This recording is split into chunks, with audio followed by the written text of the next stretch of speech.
بين كثبان الصحراء الجزائرية التي لا تهدأ والمصانع الألمانية النابضة بالتكنولوجيا يولد فصل جديد من التعاون الاستراتيجي.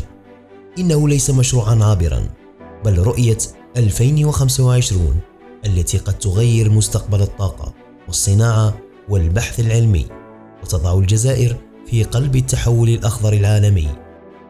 الهيدروجين الأخضر، نفط المستقبل.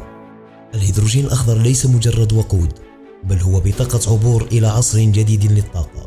في فبراير 2024 وقعت الجزائر وألمانيا مذكرة تفاهم لتأسيس قوة مهام مشتركة تهدف إلى جعل الجزائر موردا ل10% من احتياجات أوروبا من الهيدروجين بحلول 2040.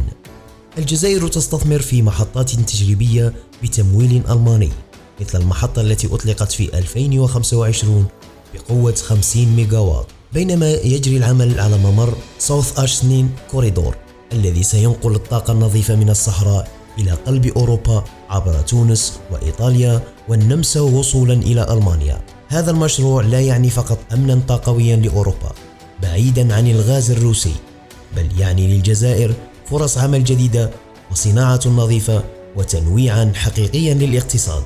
مرسيدس بنز، صناعة تعود إلى الحياة. في ولاية سيرت يقف مصنع مرسيدس شاهدا على اندماج خبرة ألمانية عمرها قرن مع طموح جزائري لا حدود له.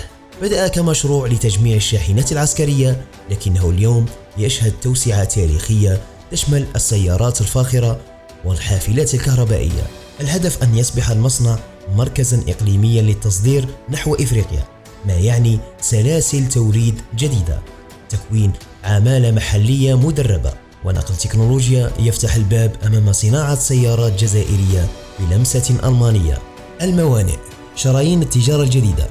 لا يمكن لأي مشروع أن يزدهر دون موانئ حديثة، لهذا دخلت ألمانيا في شراكات لتطوير موانئ جزائرية، أبرزها ميناء جنجن الذي يتوقع أن يصبح من أكبر الموانئ الحاويات في المتوسط.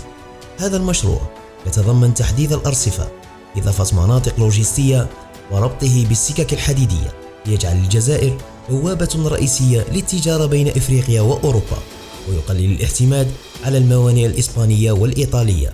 الماء، الحياة تعود إلى الصحراء. أزمة المياه في الجنوب الجزائري أطلقت تعاونا جديدا، محطات تحلية ألمانية بتقنيات متطورة تستهلك طاقة أقل وتوفر نصف مليون متر مكعب يوميا، تكفي أكثر من 2.5 مليون نسمة. هذا المشروع لا يروي العطش فقط، بل يفتح الباب أمام استصلاح الأراضي الزراعية وبناء مدن جديدة في الصحراء، وما يعزز الأمن المائي ويواجه التغير المناخي. الذكاء الاصطناعي والبحث العلمي، إدراكا بأن المستقبل يبني بالعقول قبل الآلات، أسست الجزائر وألمانيا مراكز بحث مشتركة في الذكاء الاصطناعي والزراعة الذكية والصناعة. هذه المشاريع ليست رمزية، بل استثمار استراتيجي في المعرفة يضمن الابتكار المحلي ويقلل الاعتماد على التكنولوجيا المستوردة. الصناعات الدوائية، من الاستيراد إلى التصدير. قطاع الدواء كان نقطة ضعف كبيرة، لكن المصانع الجديدة المبنية وفق المعايير الأوروبية قلبت المعادلة. بحلول 2025 ستغطي الجزائر أكثر من 70% من حاجاتها الدوائية محليا، مع تقليص فاتورة الاستيراد ب 800 مليون يورو سنويا، وفتح باب التصدير نحو الأسواق الإفريقية. إنها ليست مجرد صناعة، بل ضمانة لسيادة وطنية في مجال الصحة. من قلب الصحراء إلى الموانئ، ومن مصانع مرسيدس إلى مختبرات الذكاء الاصطناعي، هذه ليست مجرد مشاريع، بل ملامح مستقبل جديد. الجزائر اليوم لا تبحث عن دور ثانوي، بل عن موقع قيادي في الاقتصاد الأخضر العالمي.